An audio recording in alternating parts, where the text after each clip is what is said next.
पंजाब में पीएम की सुरक्षा में चूक को लेकर राष्ट्रपति रामनाथ कोविंद ने चिंता जाहिर की। कुछ देर पहले प्रधानमंत्री नरेंद्र मोदी ने राष्ट्रपति से मुलाकात की और इस मुलाकात के बाद ये बताया जा रहा है कि वहां पर राष्ट्रपति ने इस बात को लेकर चिंता जाहिर की कि आखिरकार ऐसे हालात वहां पर बने तो बने क्यों, जिसको लेकर उन्होंने बात की। पहले फोन पर बात हुई और उसके बाद प्रधानमंत्री नरेंद्र मोदी उनके आवास पहुंचे। वहां पहुंचने के बाद दोनों लोगों में मुलाकात हुई, जहां पर राष्ट्रपति ने पीएम की सुरक्षा में हुई चूक पर चिंता जाहिर की है। हिमांशु हमारे साथ हमारे सहयोगी जुड़ चुके हैं। हिमांशु, देखिए, दोनों लोग जब मुलाकात कर रहे हैं तो राष्ट्रपति भी चिंता जाहिर कर रहे हैं कि आखिरकार ये चूक हुई तो हुई कैसे। देखिए, बिल्कुल अर्पिता, एक बड़ी बात यह है कि कल जिस तरीके की घटना हुई है उसको लेकर न सिर्फ पूरी सरकार बल्कि राष्ट्रपति भी चिंतित हैं, क्योंकि इस तरीके की घटना पिछले कई दशकों के अंदर हमने नहीं सुनी है। और प्रधानमंत्री की सुरक्षा में इस तरीके की चूक शायद जो है वो बड़ी दुर्घटना भी हो सकती थी वहां, क्योंकि प्रधानमंत्री नरेंद्र मोदी 20 मिनट तक फ्लाईओवर पे रुके रहे और सामने लोगों ने ब्लॉक कर दिया और पंजाब पुलिस ने इसकी इत्तला नहीं दी। पूरी तरीके से सुरक्षा के इंतजाम नहीं थे। अगर हमने जो वीडियोस, जो फोटोग्राफ्स देखे हैं उसमें साफ जाहिर है कि लोग प्रधानमंत्री की गाड़ी तक आ गए थे, तो कोई भी घटना हो सकती थी। और इसी को लेकर राष्ट्रपति ने संज्ञान लिया, प्रधानमंत्री से बात की और खुद प्रधानमंत्री नरेंद्र मोदी जो हैं वो राष्ट्रपति रामनाथ कोविंद से मुलाकात करने गए और पूरी घटना का वर्णन बता रहे हैं, किस तरीके से जो है उनकी सुरक्षा के अंदर चूक हुई है। एक तरीके से यह माना जा सकता है कि सरकार इस पूरे मामले पर पंजाब सरकार के जो दोषी हैं, जिन लोगों ने सिक्योरिटी के अंदर लैप्स किया है, उनको बख्शने के मूड पे नहीं है। और कल जिस तरीके से गृह मंत्रालय ने रिपोर्ट मांगी उस पर आप देखते हैं कि पंजाब सरकार क्या जवाब देती है।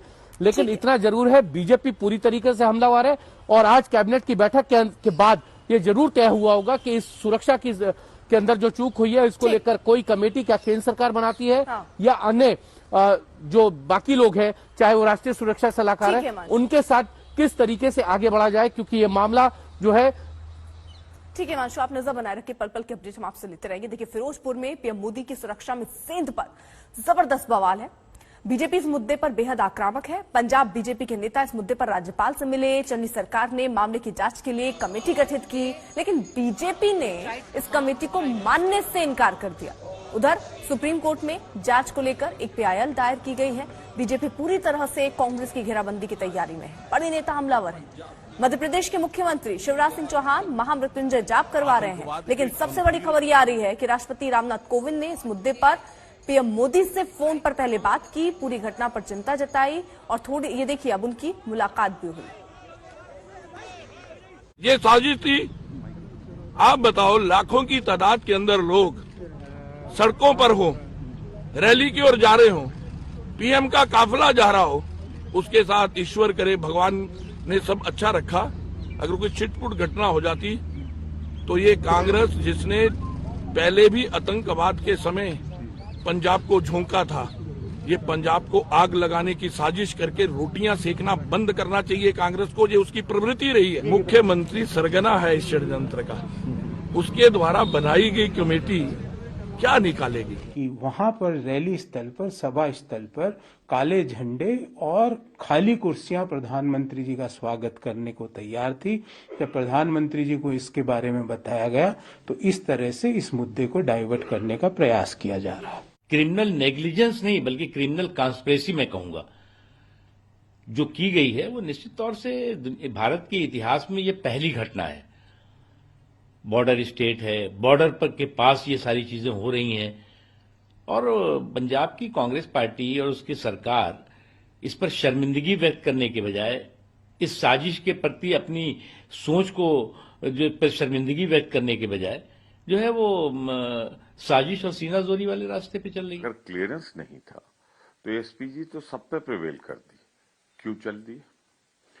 दूसरी बात, 10,000 लोग लगाए गए थे और 10,000 लोगों के लगने के बावजूद अगर उनको कम नजर आ रहा है तो बता देते, हम बैठा देते इनको वहां जहां मीटिंग हो रही थी, तो संख्या भी हो जाती और आप बोल भी लेते। तो अगर आपके पास भीड़ इकट्ठा नहीं कर पाए तो आप बहानेबाजी मत करिए। दलितों का, देशवासियों का जो मसीहा है उसको जैसे कि क्षति पहुंचाने की एक साजिश रची गई थी और ऐसे साजिश करने वालों का खुलासा होना चाहिए। ऐसी सरकार के खिलाफ कठोर से कठोर कार्रवाई होनी चाहिए।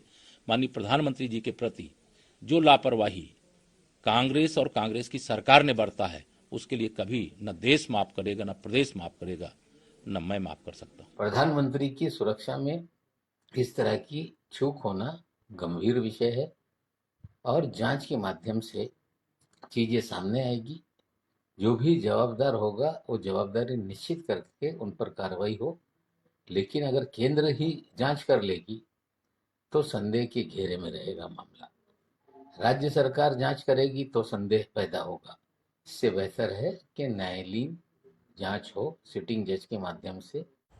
पीएम की लंबी उम्र और अच्छी सेहत के लिए महामृत्युंजय जाप भी हो रहा है। मध्य प्रदेश के मुख्यमंत्री शिवराज चौहान भोपाल में महामृत्युंजय जाप करवा रहे हैं।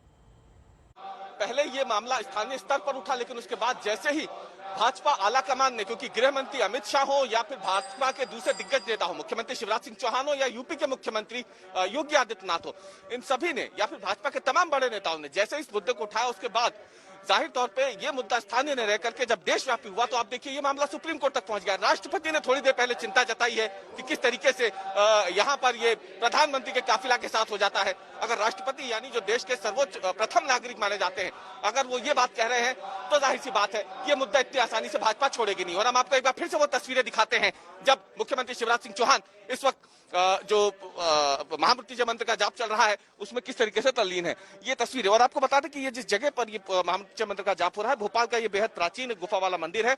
यहाँ पे इससे पहले कमलनाथ जब मुख्यमंत्री थे तब वो भी आए थे। जब भी कोई बड़ा चुनाव होता है तो भोपाल की लोकसभा के जब चुनाव हुए थे तो भले ही वो दिग्विजय सिंह हो, सांसद जो बन गई है साध्वी प्रज्ञा सिंह ठाकुर वो हो, तो तमाम लोग इस मंदिर में आते हैं। पूरे देश में और मध्य प्रदेश में भी जनता के मन में रोष भी है, गुस्सा भी है, चिंता भी है। लोग अचंभित है कि भारत के प्रधानमंत्री जी की जिंदगी के साथ कल खिलवाड़ किया गया।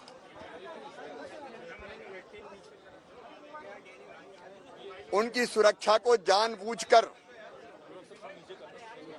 खतरे में डाला गया। मैं तो हैरत में हूं, आश्चर्यचकित हूं। मैं भी 15 साल से मुख्यमंत्री हूं। जब कांग्रेस की सरकार थी और तत्कालीन प्रधानमंत्री आते थे तो हर पल की चिंता हम करते थे, लेकिन राजनीतिक विद्वेष इतना कैसा कि कांग्रेस प्रधानमंत्री की जिंदगी से खेल जाए। कल जिन परिस्थितियों में उनको फ्लाईओवर पर रहना पड़ा, भगवान की कृपा है कि वो सुरक्षित है। और अब बात कोरोना की बेकाबू हो रही रफ्तार की।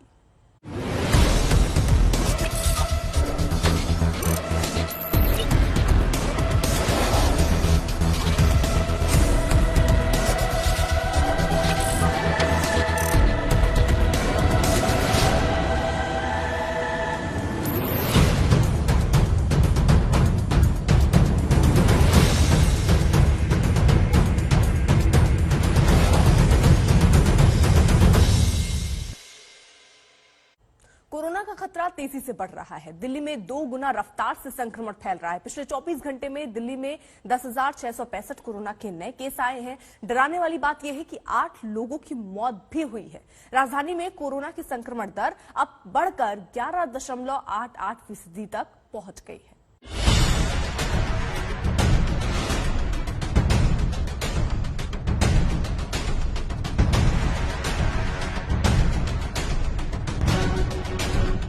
एक दिन में 5,481 नए मामले। 12 मई के बाद एक दिन में सबसे ज्यादा कोविड केस। एक दिन में 8 मौत। 26 जून 2021 के बाद सबसे ज्यादा संक्रमण दर 11.88%। 14 मई 2021 के बाद सबसे ज्यादा। देश की राजधानी दिल्ली का यह आंकड़ा डराने लगा है। कोविड की जिस खौफनाक लहर से दिल्ली करीब 7 महीने पहले निकली थी, अब फिर उसी तरफ दिल्ली बढ़ चली है।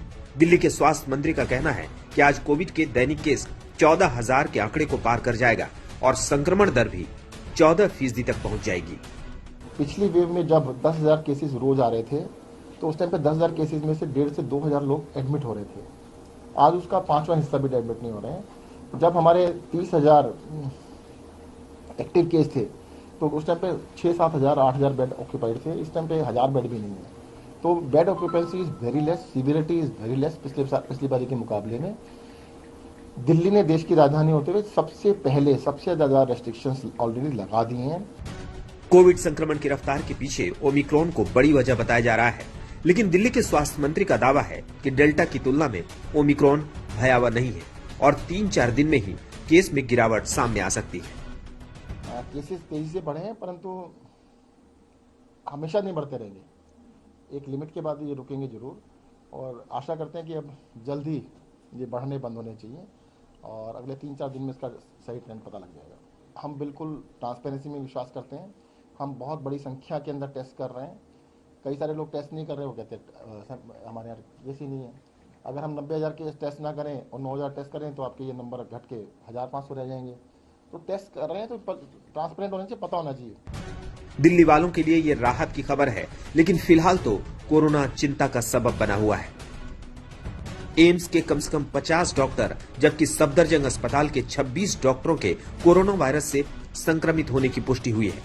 राम मनोहर लोहिया अस्पताल के 38 डॉक्टरों समेत 45 स्वास्थ्यकर्मी पिछले कुछ दिनों में संक्रमित हुए हैं। हिंदूराव अस्पताल के कम से कम 20 डॉक्टर कोरोना से संक्रमित हो चुके हैं।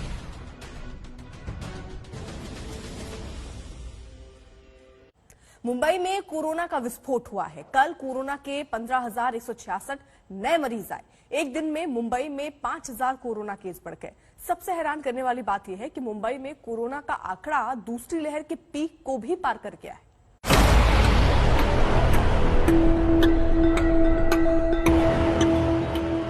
आधी रात के वक्त मुंबई के छत्रपति शिवाजी महाराज टर्मिनल स्टेशन के बाहर सड़कों पर खड़े ये लोग चर्चित कार्डेलिया क्रूज के मुसाफिर हैं। क्रूज में हुए कोविड विस्फोट में ये लोग नेगेटिव पाए गए हैं, तो बीएमसी ने यूं आधी रात को स्टेशन के बाहर छोड़ दिया। न्यू ईयर पार्टी के लिए मुंबई से गोवा के लिए रवाना हुए कार्डेलिया क्रूज में कोविड विस्फोट का खुलासा 2 जनवरी को हुआ था। क्रूज के एक सदस्य की कोविड रिपोर्ट पॉजिटिव आने के बाद हड़कंप मच गया। हाल ये हुआ कि गोवा सरकार ने क्रूज को लंगर लगाने की अनुमति देने से इनकार कर दिया। हमारे साथ जो सबसे बड़ा नाइंसाफी हुई है वो गोवा गवर्नमेंट ने बहुत बड़ी नाइंसाफी की है। उन्होंने बोला था कि पैसेंजर वहाँ उतर जाएगा, लेकिन पैसेंजर को वहाँ उतरने नहीं दिया, जबकि हम लोग महाराष्ट्र में एंटीपीसीआर टेस्ट करा के चढ़े थे। हम क्रूज से नीचे उतरे, डिप्टी कमिश्नर से हमने बात किया, लेकिन उन्होंने ये बोला कि गवर्नमेंट ने हमारे को ऑर्डर नहीं दिया कि एक भी पैसेंजर अंदर नहीं आना चाहिए। ऐसा हुआ जैसा कोई हम पाकिस्तान से आके वहाँ पर गोवा में एंट्री कर रहे थे। क्रूज को वापस मुंबई लाया गया। सभी मुसाफिरों के कोविड टेस्ट हुए। क्रूज में सवार 1,827 लोगों में 209 कोविड पॉजिटिव पाए गए। जो लोग नेगेटिव निकले उन्हें बीएमसी ने इस तरह बस से लाकर स्टेशन के बाहर छोड़ दिया। नेगेटिव आया था। हाँ, हमारा जिनका रिपोर्ट नेगेटिव है उनको होम क्वारंटाइन के लिए बोला गया है and management has taken a very good care of each and every individual. कितने लोग आप लोग हैं इस बस में? नहीं, हम लोग तो इस बस में जैसा 50% कैपेसिटी के हिसाब से बाकी कार्डेलिया क्रूज का कोविड संकट तो खत्म हुआ, लेकिन मुंबई और महाराष्ट्र अभी भी संकट में है। मुंबई में कल 15,166 कोरोना केस मिले हैं। इस तरह मुंबई में कोरोना के मामलों ने दूसरी लहर के पीक को पीछे छोड़ दिया। मुंबई में दूसरी लहर के दौरान 4 अप्रैल को 11,206 कोरोना केस आए थे। महाराष्ट्र की बात करें तो यहाँ कोविड के कल 26,538 नए केस मिले हैं। हालांकि सरकार ने फिलहाल लॉकडाउन की किसी भी संभावना से इनकार किया है। जहाँ पर भीड़ होती है वहाँ भीड़ किस तरह से हम रोक सकते हैं या उसको कम कर सकते हैं, यह निर्णय आने वाले दिनों में हम लेंगे। तो ये सभी ऑगमेंटेड रेस्ट्रिक्शंस के हद तक आने वाले दिनों में हम काम करेंगे। लॉकडाउन की अभी फिलहाल जरूरत नहीं है। लॉकडाउन का मतलब है 100% सब कुछ बंद करना, ये आज जरूरी नहीं है। कोविड को लेकर मुंबई में कुछ और चीजें भी परेशान करने वाली हैं। जेजे अस्पताल के 61 रेजिडेंट डॉक्टरों को कोरोना हुआ है। सायन अस्पताल के 50 डॉक्टर, केईएम अस्पताल के 40 डॉक्टर, नायर अस्पताल के 40 डॉक्टर्स कोरोना पॉजिटिव पाए गए हैं। मुंबई में बेस्ट सेवा के 60 कर्मचारी कोरोना पॉजिटिव पाए गए हैं। ऐसे में मुंबई में कोरोना संक्रमण का खतरा और भी ज्यादा बढ़ गया है। आंकड़ों को देखते हुए अंदाजा लगाया जा रहा है कि मुंबई में आज से 13 जनवरी के बीच कोविड केस पीक पर पहुंच सकते हैं। विद्या के साथ सौरभ वक्तानिया, मुंबई आज तक। देश में अभी जितने केस आ रहे हैं उतने तो अप्रैल और मई 2021 के बीच दूसरी लहर में भी नहीं आए थे। ये लहर जितनी तेजी से उठ रही है वो कहां जाकर थमेगी और कब जाकर नीचे आएगी? कोरोना की पीक पर हर दिन कितने लाख केस आएंगे? क्या कहते हैं एक्सपर्ट? देखिए ये रिपोर्ट। पहले क्रिसमस, नए साल के जश्न, बाजारों में बिना मास्क वाली जबरदस्त भीड़ और चुनावी रैलियों में उठे बेफिक्र जनसैलाब ने मिलकर कोरोना की तीसरी लहर को खुला निमंत्रण दिया। और अब देश भर में कोरोना संक्रमण की रफ्तार से हड़कंप मचा हुआ है। सवाल उठता है कि तीसरी लहर का पीक कब आएगा और आने वाले दिनों में हालात कितने खराब हो सकते हैं। दुनिया के कई वैज्ञानिक और एक्सपर्ट कह चुके हैं कि जनवरी के अंत या फरवरी की शुरुआत तक दुनिया में 35 लाख केस प्रतिदिन और भारत में हर रोज 15 से 20 लाख केस आ सकते हैं। ये कुछ वैसा ही आकलन है जैसा नीति आयोग के सदस्य वी.के. पॉल ने कुछ हफ्ते पहले किया था। It may be 15 lakhs, but I don't see it much less than that. I suppose somewhere between 15 and 20 lakhs is where I ballpark it. अगर जो केसेस कल यूके में हुए हैं 88,000 के करीब, 80,000 ले लीजिए, अगर हम उसको पॉपुलेशन के बेस पे लें तो ये 14 लाख केस होंगे भारत की पॉपुलेशन पे अगर हम उसको लगाएं। कहने का मतलब ये है, हमने वो 4 लाख वाली एक सर्च देखी थी, तो जो भी हो रहा है हम इसमें भी पूरी तरह से कहना कि डेल्टा है, दोबारा वाला डेल्टा है, ओमिक्रॉन की, ये इमर्ज हो रहा है। लेकिन the fact is at this very time the surge being experience in UK is to the tune of 14-15 lakh per day. हालांकि कुछ वैज्ञानिक ये भी मानते हैं कि मामले उतने ही होंगे जैसे दूसरी लहर के समय थे। दिल्ली में मिलन शर्मा के साथ आज तक ब्यूरो। आज तक बेमिसाल 20 साल।